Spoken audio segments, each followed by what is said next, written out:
Okay, buying a house is just like dating. Okay, so I have a client who just bought her first house, and she came up with this wonderful analogy, and I have permission to share it with y'all because I thought it was so good. So if you've ever bought a house, think about the process, right? You have to go and look at like a bazillion houses. Not really, it's like maybe a dozen, but it feels like a lot, right? And some of them are like, oh my gosh, this is the perfect house on the outside, and then you go inside and it's not good. Some of them, like, you think they're amazing, you put a bid in, and then they go through inspection and the foundation is horrible, right? And that just takes time. And then your hopes get up with like, you're like, this is the house of my dreams, and then the foundation sucks and you don't get it, or someone outbids you, and then you're disappointed and you have to start all over again, right? So think about that. It's just like dating.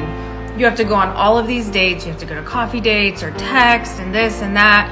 Try out a lot of different people, meet a lot of different people. It can be so tiring, and it can be so disappointing when you thought like, we're a great match, and then 3 or 4 dates in, you're like, there's not a good foundation there. They're pretty on the outside, but not on the inside. We're not a good match, right? Or you put in an offer and you think this is the one, and then they start dating someone else and someone gets the offer, right?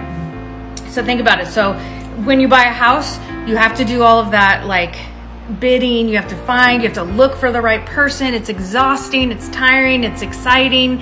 And then you have to go do contingencies and inspection and then escrow and all that stuff. I didn't know about that until like 3 years ago.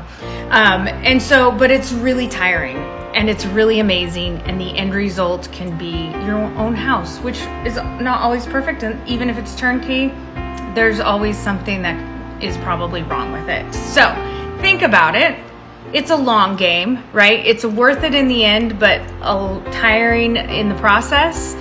But it's worth the search and the process.